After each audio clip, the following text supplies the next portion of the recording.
अस्सलामुअलैकुम स्टूडेंट्स। आज हम बायोलॉजी का टॉपिक स्टार्ट करने जा रहे हैं। डार्विनिज़्म एवोल्यूशन वाला चैप्टर हम स्टडी कर रहे थे। देखिए बच्चे, ये चार्ल्स डार्विन है जिसे हम फादर ऑफ एवोल्यूशन भी कहा जाता है। जब भी एवोल्यूशन की बात आएगी तो मेनली बच्चे नेम किसका आता है? चार्ल्स डार्विन का नेम आता है। Charles Darwin was born on February 12, 1809 in the Shrewsbury, England. अब बच्चे जो है ना, श्रूसबरी ये इंग्लैंड का एक टाउन है, वहाँ ये पैदा हुआ था। And died at Down House in Kent in April 1882। He is known as the father of evolution. बच्चे ये लास्ट में MCQs भी आ चुका है। वो is the father of evolution, Charles Darwin. He was born in a wealthy family and his father was a prominent physician. बच्चे ये कुछ उसका बैकग्राउंड बताया जा रहा है यहाँ पर। He joined the Cambridge University to study the theology. बच्चे थियोलॉजी हम बोलते हैं कि जो रिलीजियस जो बिलीफ होते हैं उनको स्टडी वगैरह किया जाता है इसके अंदर। Even so attended many lectures in the biology and geology. Geology हम किसे बोलते हैं बच्चे? अर्थ की स्टडी को बोलते हैं। And he was only 22 in 1831 and he accepted the position of naturalist abroad on HMS beagle. अब बच्चे जो HMS बीगल है ये एक ब्रिटिश नेवल शिप थी which was about to sail around the world. मतलब जिसने पूरी जो दुनिया था ना उसका चक्कर लगाना था। क्यों?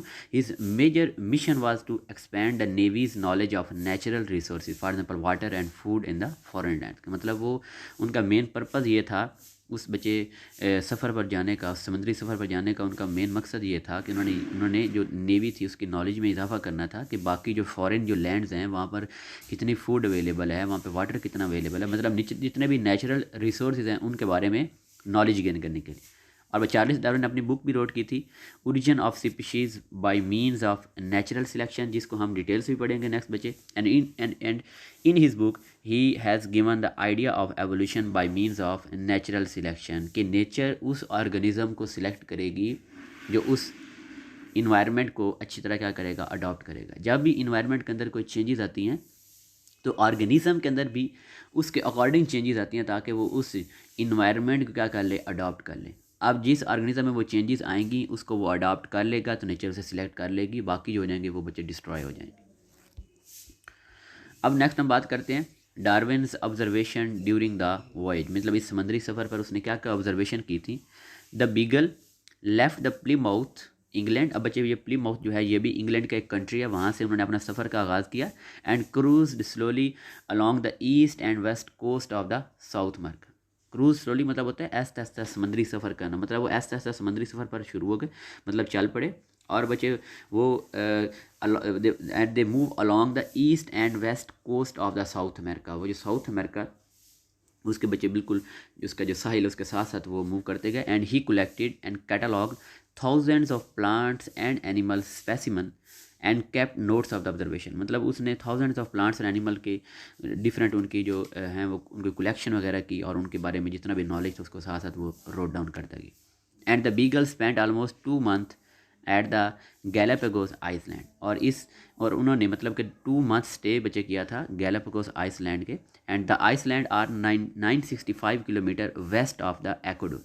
अब बच्चे जो एक्वाडोर है ये भी एक कंट्री है कॉन्टिनेंट साउथ अमेरिका का, ये साउथ अमेरिका की कंट्री है। अब उसके वेस्ट के 965 किलोमीटर पर ये आइसलैंड था जिसका नाम क्या था? Galapagos island. And here Darwin made observation that were most important in the development of his ideas about the evolution. यही बच्चे आइसलैंड था कि जिस पर जाकर उसने जब डिफरेंट ऑर्गेनिजम्स को देखा तो उसके माइंड में तब आइडिया आया था कि क्या है ये एवोल्यूशन है।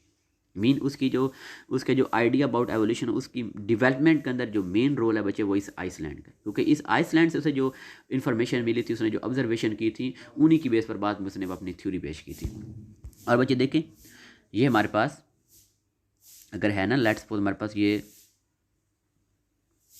This is the sub continent South America, और ये बच्चे इधर हमारे पास इंग्लैंड आ जाता है। अब इंग्लैंड से वो मूव करके कहाँ गए हैं? South America. और बच्चे इस साउथ अमेरिका के लेट्स सपोज इस साइड के ऊपर बच्चे कंट्री मौजूद, इसका नाम क्या था? एक्वाडोर। और फिर उसके आगे 965 किलोमीटर अवे बच्चे यहाँ पर वो आइसलैंड थे जिन्हें क्या उसने नाम दिया था? गैलापागोस आइसलैंड दिया था। अब बच्चे उसने मेन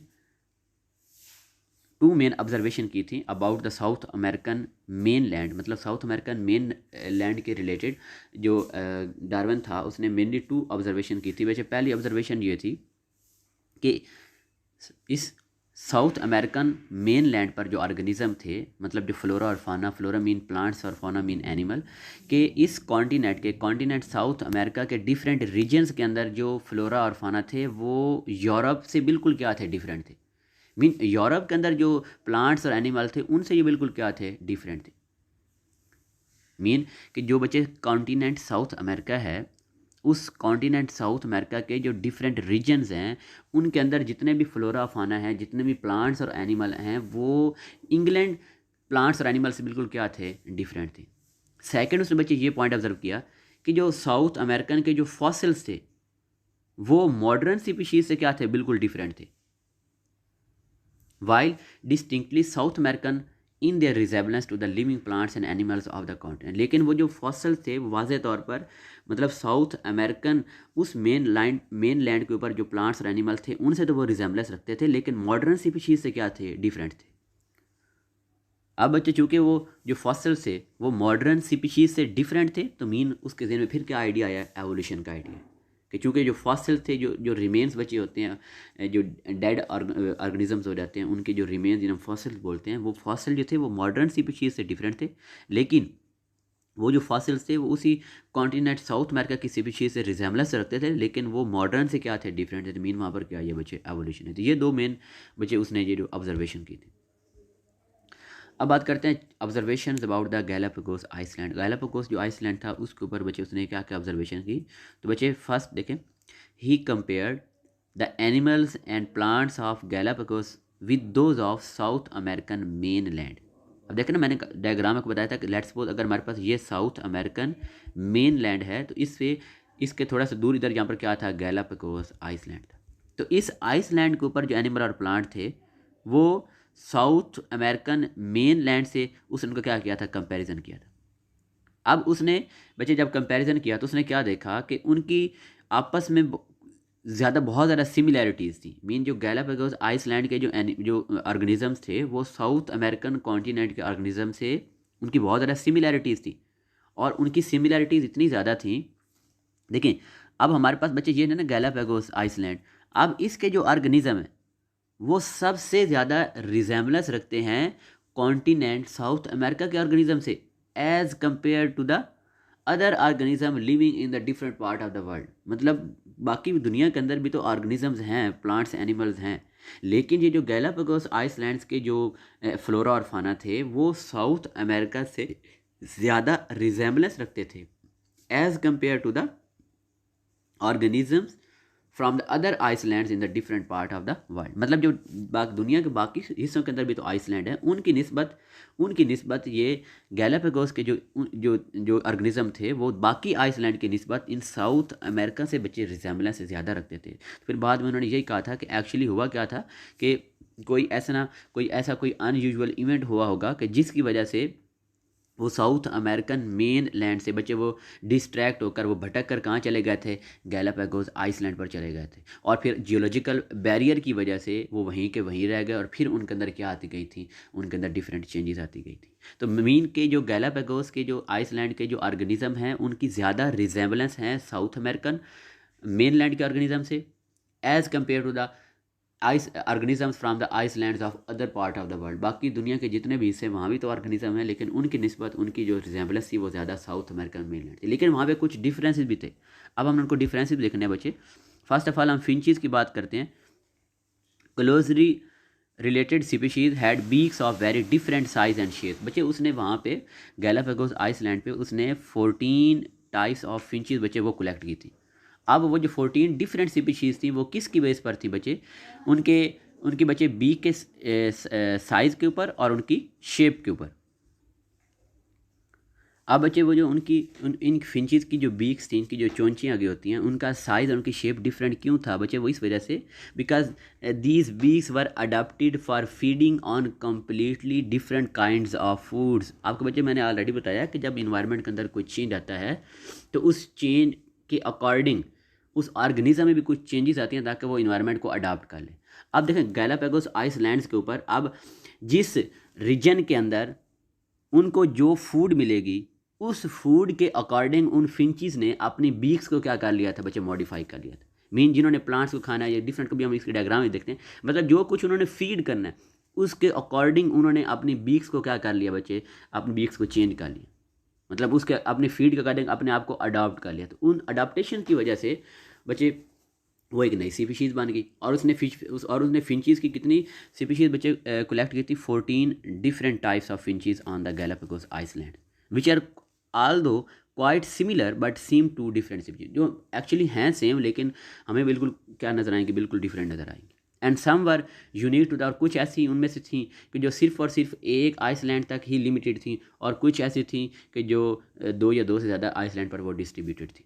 अब बच्चे नेक्स्ट उसने जो डिफरेंस देखा वो देखा बच्चे जिएंट टॉर्टॉइज इसके अंदर, ये जो कछुए होते। अब बच्चे the Galapagos islands were named for their giant tortoises. अब बच्चे यहाँ पे उसने 2 किस्म के टॉर्टॉइज देखे थे, 2 किस्म के कछुए बच्चे। एक जो थे उनका जो शेल था इट वाज सैडल शेप, ये देखें ऐसे करके सैडल शेप, जैसे वो घोड़े के ऊपर होती ना वो बैठने के लिए काठी सवारी सी, ऐसे करके ये सैडल शेप्ड। अब जो सैडल शेप्ड शेल के जो टॉर्टाइज थे जिनका शेल वो सैडल शेप था बच्चे, उनकी जो नेक्स थी वो नेक उनकी जो गर्दन थी वो बहुत बड़ी थी।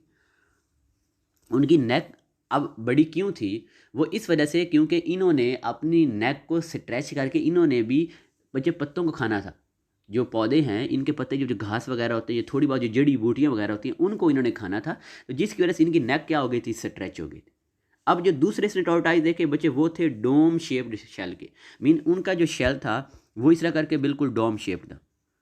अब वो जो डोम शेप्ड वाले शेल थे, जो डोम शेप्ड शेल वाले जो टॉर्टाइज थे बच्चे, उनकी जो नेक थी वो शॉर्ट थी, उनकी नेक इतनी ज़्यादा बड़ी नहीं थी। क्यों? क्योंकि उन्होंने उन लीफ के ऊपर या प्लांट्स के ऊपर फीड नहीं करना था। तो देखें अब भी इन्होंने अपनी फीड के अकॉर्डिंग अपने आप क्या कर लिया बच्चे, अडॉप्ट कर लिया। चूँकि जो सैडल शेप्ड शेल वाले जो टॉर्टाइज है, चूँकि उन्होंने प्लांट्स के ऊपर फीड करना था तो उन्होंने अपनी नेक को भी स्ट्रेच कर लिया और उनको शेल का जो शेप है वो भी सैडल शेप्ड होगी। अब ये वाले जो है बच्चे ये डोम शेप्ड है, और इन्होंने चूँकि प्लांट्स के ऊपर फीड नहीं करना तो इनकी जो नेक रह जाती है वो क्या रह जाती है, शॉर्ट रह जाती है। तो मीन वहाँ पर भी क्या आ रही है बच्चे, यहाँ पर भी चेंजेस आई हैं, एवोल्यूशन आई है। And this observation made Darwin to think about the origin of species. और जब उसने इनको देखा तो फिर उसके जहन में आया बच्चे कि concept about the origin of the species. And the size of Galapagos tortoise is about 4 feet 475 pound weight and average life span of 100 years and it feed on the plant. देखें आप खुद लगाएं कि इनकी जिसामत, इनका साइज़ और इनका कद कितना बड़ा था। ये बच्चे देखें, ये हमारे पास जो है ये डिफरेंट जो एनिमल्स थे ये गैलापागोस आइसलैंड्स के हैं। और हमारे पास बच्चे ये फिंचीज़ की 14 डिफरेंट जो उसने वहाँ पर उसने स्पीशीज़ उसने कलेक्ट की थी। और इसमें आप देख लें बच्चे कि हर एक की जो बीक का जो साइज़ है, उसकी जो शेप है वो डिफरेंट है, वो किस मुताबिक एडजस्ट होगी है, अकॉर्डिंग टू देयर फीड। आप देखें इन्होंने प्लांट्स पे करना था, इसकी फीड देखें, इनकी बीक देखें इन्होंने इंसेक्ट्स पे करना है, सीड्स पे, कैक्टस, इंसेक्ट्स, तो मतलब उसके अकॉर्डिंग अपने फीड के अकॉर्डिंग इनकी जो बीक्स थी वो क्या हो गई थी बच्चे, वो चेंज होकर उन्होंने अपने एनवायरनमेंट को अडॉप्ट कर लिया। नेक्स्ट हम बात करते हैं development of the theory of evolution. देखो बच्चे, Darwin began formulating his theory of natural selection in the late 1830s, but he went on working quietly on it for many years. He wanted to amass a wealth of evidence before publicly presenting his idea. मतलब वो अपने उस जो कुछ उसने observation वगैरह की थी उनको पब्लिश करने से पहले वो चाहता था कि मेरे पास कोई ऐसा एविडेंस आ जाए ताकि बाद में कोई जो है ना कोई साइंटिस्ट उसे बाद में रिजेक्ट ना कर दें। And in 1842 he wrote for himself and a brief 35-page sketch of his theory, and 2 years later he enlarged it into an essay of 230 pages which he showed to his friend but not published it. बच्चे यही तो उसने गलती की थी कि अब जैसे ही उसने अपना वो जो ऐसे था 230 पेजेस का वो उसने रोड डाउन तक कर लिया था लेकिन उसको पब्लिश नहीं किया था। And for the next 15 years Darwin continue to collect facts to support his idea. Next 15 years भी वो उन्हीं अपने जो बच्चे जो अपने ऑब्जर्वेशन के रिलेटेड जितने भी फैक्ट्स है उनको वो कलेक्ट करता रहा, ताकि जितने ज़्यादा उसके पास फैक्ट्स आएंगे, जितने ज़्यादा उसके पास बच्चे एविडेंस आएंगे तो फिर वो अपने जो ऐसे था उसको वो पब्लिश करता। And the basis for the development of Darwin theory of evolution was not only his observation about unique distribution of organism in different region of the world but he was also inspired by the work of many other scientist of that time. मतलब ना ये जो Darwin की theory of evolution है ये सिर्फ जो उसने खुद ऑब्जर्वेशन की थी उसकी बेस पर नहीं है, बल्कि उस दौर के अंदर जो डिफरेंट जो साइंटिस्ट ने अपने अपने बच्चे जो ऑब्जर्वेशन वगैरह की थी उसने उन ऑब्जर्वेशन उनके काम से बहुत ज़्यादा इंस्पायर हुआ था। मीन दूसरे साइंटिस्ट का जो वर्क है वो भी बच्चे यहाँ उसने भी कंट्रीब्यूट किया था for the in the early development of the Darwinism. और वो कौन से साइंटिस्ट थे, उनका काम क्या था, इसको हम देखते हैं। फर्स्ट बच्चे बात करते हैं contribution of Charles Lyell and James Hutton. बच्चे he was a journal geologist जो आज का स्टडी करते हैं। In the early 1830 Charles Lyell published a book principal of the geology and Darwin took his book on the way. वो 7 सफ़र में ले गया था, उसको रीड किया and this book presented the argument to support a theory of geological change propose by the James Hutton called theory of uniformity reason. मतलब जो James Hutton ने जो थ्योरी की दी थी बच्चे जियोलॉजिकल चेंज के रिलेटेड, तो उसको चार्ल्स जो लायल था उसने भी क्या किया था, उसको सपोर्ट किया था। And Lyell pointed out that the mountains, valleys, desert, rivers, lakes and coastline could have gone through the action of existing forces and the natural condition। बच्चे वही कि कुछ नेचुरल फोर्सेस थी, उन वो मतलब कुछ डिफरेंट नेचुरल प्रोसेस हुए और उन नेचुरल प्रोसेस के रिजल्ट के अंदर ये डेजर्ट बने, लेक्स बने, कोस्ट लाइन बने, वैलीज बनी और माउंटेन्स बनी। मीन ये एज इट इज़ नहीं है, मतलब एक मतलब कि डिफरेंट वहाँ पे ना नेचुरल प्रोसेस हुए और उन नेचुरल प्रोसेस के रिजल्ट में ये सारी चीज़ें बनी हैं। River slowly carves a valley, mountains are wore down to hills and finally plain. मतलब कोई कि जो पहाड़ है वो टूट फूट कर बाद में वो बिल्कुल ऐसे प्लेन हो गए। And the slow pace of this geological process which still occur today indicate that the earth had to be much older than generally believed। और मतलब ये जो आजकल भी ये जो नेचुरल प्रोसेस हो रहे हैं ये बहुत ज़्यादा बच्चे स्लो थे। और इनसे ये पता चलता है कि जो अर्थ की जो एज है, जो हम अभी जो जनरली बिलीव करते हैं उससे भी ज़्यादा अर्थ की जो एज है वो ज़्यादा है। तो अब इससे जो चार्ल्स डार्विन था बच्चे, उसके माइंड के अंदर फिर कोई क्वेश्चन अराइज हुए। अब उसे क्वेश्चन क्या अराइज हुए कि अगर अर्थ इतनी ज़्यादा पुरानी है तो बच्चे फिर वो 1000 years एगो वो अर्थ किस तरह की होगी, या 1000 years एगो उसके ऊपर किस किस्म की ज़िंदगी, मतलब किस किस्म की जो लाइफ थी वो मौजूद थी और किस किस्म के ऑर्गेनिज्म थे वो वहाँ पर मौजूद थे। मीन वही आइडिया उन्होंने दिया ना कि अर्थ की जो है, अर्थ वो बहुत ज़्यादा ओल्ड है, बहुत ज़्यादा पुरानी है एज इट इज़, जो हम इसे कंसिडर करते हैं। तो फिर वो उसके माइंड में क्वेश्चन बचे आ रहे हैं ना एवोल्यूशन के लिए, क्वेश्चन के वहाँ पे फिर ज़िंदगी कैसी होगी, किस तरह के ऑर्गेनिज्म लिव करते होंगे, फिर उनमें एवोल्यूशन कैसे आई हैं, चेंजेस कैसे आई हैं। तो मीन ये जो डिफरेंट साइंटिस्ट की जो वर्किंग है वो भी उसे हेल्प कर रही हैं in the theory of evolution. James Hutton was also the first person to propose a mechanism of natural selection to account for the evolutionary change over time, and Darwin was also inspired by Hutton's work। वो natural selection जिसकी अब Darwin ने बाद में बात की थी, तो उसका आइडिया उसको कुछ जेम्स हुटन से भी मिला था। नेक्स्ट बच्चे बात करते हैं contribution of Thomas R Malthus. Darwin return to the England in 1836 and soon afterward he read a book written by the English political economist Thomas R. Malthus and an essay on the principle of population। अब बच्चे उसने ये कहा था कि जो human population है वो एक्सपोनेंशियली इंक्रीज़ कर रही है। मीन 1 से 2, 2 से 4, 4 से 8, 8, 16, 32 इस तरह। लेकिन जो फूड की सप्लाई है वो अरिथमेटिकली इंक्रीज़ हो रही है एक स्पेसिफिक ऑर्डर से 1, 2, 3, 4, 5। मीन जो पॉपुलेशन है वो एक्सपोनेंशियली इंक्रीज़ हो रही है, लेकिन जो फूड है वो अरिथमेटिकली इंक्रीज़ हो रही है। तो अब इसका रिजल्ट क्या होगा बच्चे, रिजल्ट ये होगा कि पॉपुलेशन इतनी ज़्यादा इंक्रीज़ हो जाएगी कि फूड का वहाँ पे शॉर्टेज हो जाएगा, और जब फूड का शॉर्टेज हो जाएगा तो फिर वहाँ पे जो है वो ऑर्गेनिज्म का जो रहना, उनकी एग्जिस्टेंस वो क्या हो जाएगी, मुश्किल हो जाएगी। और जब बच्चे हम इसकी बात करेंगे, डार्विन की जब थ्योरी की बात करेंगे, तो उसमें भी एक पॉइंट वो है ओवर पॉपुलेशन का, कि जो ऑर्गेनिज्म है, जो डिफरेंट स्पीशीज़ हैं, उनके अगर ऑफ स्प्रिंग है वो बहुत ज़्यादा पैदा होते हैं, लेकिन जो उनकी जो स्पेस की जो कैरिंग कैपेसिटी होती है वो कम होती है, और जो स्पीशीज़ उनके ऑर्गेनिज्म वो जो ऑफ स्प्रिंग है वो ज़्यादा होते हैं। फिर उनमें आपस में बच्चे क्या होता है, कंपटीशन। तो कंपटीशन में वही सर्वाइव करेगा जो इन्वायरमेंट को इसी तरह अडॉप्ट करेगा। बच्चे नेक्स्ट हम बात करते हैं contribution of the Alfred Russel Wallace. In 1858 Darwin received the letter from a fellow naturalist Alfred Russel Wallace who was travelling at that time in the Malleus, and Alfred Russel Wallace enclosed an essay that he had written and he asked Darwin to read it and then forward it to the Lyell। के मतलब उसने अपना वो जो उसने भी बच्चे natural selection पे सब कुछ एवोल्यूशन पे भी काम किया था, इसने भी एल्फ्रेड रसल वेलेस ने, और इसने अपना जो ऐसे था वो डार्विन को भेजा कि इसको आप रीड करें और फिर आगे किसको दे दें, लायल को दे दें। एंड इन द ऐसे Darwin found a theory of origin of species by means of natural selection. मतलब इसका भी आइडिया वो कहाँ से ले रहा है बच्चे, अल्फ्रेड रसल वेलेस की उस ऐसे से ले रहा है। और बाद में डार्विन जो था, he almost yielded to the Alfred Russel Wallace the honor of being the first man to announce the theory।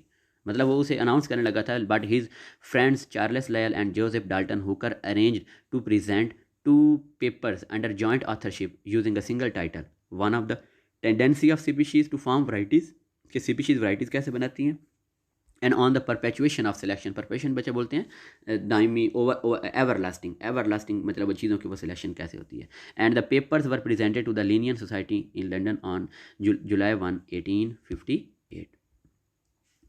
Next बच्चे, Alfred Russel Wallace was the man वो मोटिवेटेड डार्विन टू पब्लिश। इसने तो actually अपना जो ऐसे था वो Darwin का दिया, फिर डार्विन वो बाद में उसके दोस्तों ने उसे मोटिवेट किया था, फिर उसके बाद डार्विन ने जो अपना बच्चे जो बुक पब्लिश की थी वो उसका नाम क्या था, the origin of species by means of natural selection. और बच्चे कब पब्लिश हुई थी, इन नवंबर ऑफ 1859। और भाई इसके 12 ईयर लेटर फिर डार्विन ने अपनी एक और बच्चे बुक पब्लिश की थी, डार्विन्स डिसेंट ऑफ मैन, जिसके अंदर उसने मैन की एवोल्यूशन के बारे में बताया था। ठीक है, इसको हम अभी नेक्स्ट डिटेल से भी देखते हैं इस पॉइंट को। And Darwin was much more willing to explore the implication of natural selection particularly in relation to the human. मतलब वो ह्यूमन के बच्चे जो एवोल्यूशन है उसके रिलेटेड वो ज़्यादा वर्क करना चाहता था then Alfred Russel was. And in addition, Alfred Russel Wallace was a champion of rather radical social use causes and later openly embraced the spiritualism, all the elements that resulted in the downplay of his role in the discovery of natural selection। अब बच्चे हम बात करते हैं Darwin theory of natural selection. उसने जो book लिखी थी origin of species by means of natural selection, उसके मेन 2 पॉइंट्स थे, descent with modification and natural selection and adaptation. अभी हम फर्स्ट पॉइंट को बच्चे देखेंगे, डिसेंट विद द मॉडिफिकेशन। अब बच्चे देखें उसने इस पॉइंट में क्या बोला था, he believed in the perceived unity of life with all organism related to the descent from some common ancestor that lived in the remote past. कि आजकल जितने भी बच्चे डिसेंडेड, जितनी भी आजकल की स्पीशीज़ हैं, दे शेयर कॉमन एंसेस्टर, उनके जो एंसेस्टर हैं वो कॉमन है, बाद में उनके अंदर चेंजेस आई, जैसे जैसे चेंजेस आती गई तो बच्चे एवोल्यूशन आई, उनके अंदर चेंजेस आई, उन्होंने अपने अपने इन्वायरमेंट को अडॉप्ट करने के लिए डिफरेंट उनके अंदर चेंजेस आए, जिस वजह से वो अलग अलग क्या बनती गई हैं, स्पीशीज़ बनती गई। जो आजकल के मॉडर्न स्पीशीज़ हैं वो अब हैं तो डिफरेंट, लेकिन दे हैव कॉमन एंसेस्टर, लेकिन उनका जो एंसेस्टर है वो कॉमन है, लेकिन उसके बाद आगे जो है वो डिफरेंट होती गई। And Darwin in the Darwin view the history of life is like a tree. देखें मैं एक ट्री बच्चे बना दिया, देखें ये इसका ट्रंक है, और बच्चे देखें अब इसके ट्रंक से डिफरेंट जो है ना ब्रांचेस वो आगे चल रही हैं। और उसने ये कहा था कि देखें ये हमारे पास जो एक बच्चे ये मैंने बस रफ से ये ट्री बना दी है, and with multiple branches and re-branches from a common trunk all the way to the tips of the living twigs, symbol of the current diversity of the organism। वो देखिए जो कह रहा है ये जो ट्रंक है ना, this is the common ancestor, और उसके बाद उनकी ब्रांचेस और री ब्रांचेस होगी, और फिर इन री ब्रांचिंग के जो टिप्स हैं ये किस चीज़ को इंडिकेट कर रहे हैं, ये मॉडर्न स्पीशीज़ को आजकल जो मौजूद है। And at each fork of the evolutionary tree is a common ancestor to all lines of the evolutionary branching from that branch। मतलब यहाँ पर ये जो फॉर्क आ रही है जिससे 2 अलग अलग बच्चे ये देखें ये ब्रांचेज हो रही हैं, तो फिर इन दोनों ब्रांचेज का जिस पॉइंट पर फॉर्क मतलब अलग अलग हो रही हैं, तो फिर उस जगह पर उनका एंसेस्टर वो क्या होगा, वो सेम होगा। मीन इस ये जो पॉइंट है, ये मैं स्टार मैंने बनाया, इसके पॉइंट जितनी इसके बाद जितनी भी ये स्पीशीज़ आएंगी उन सब का जो एंसेस्टर होगा वो क्या होगा, सेम होगा। ओके स्टूडेंट्स, अल्लाह हाफिज़। रिमेनिंग जो है वो हम नेक्स्ट लेक्चर के अंदर इसको कवर करेंगे।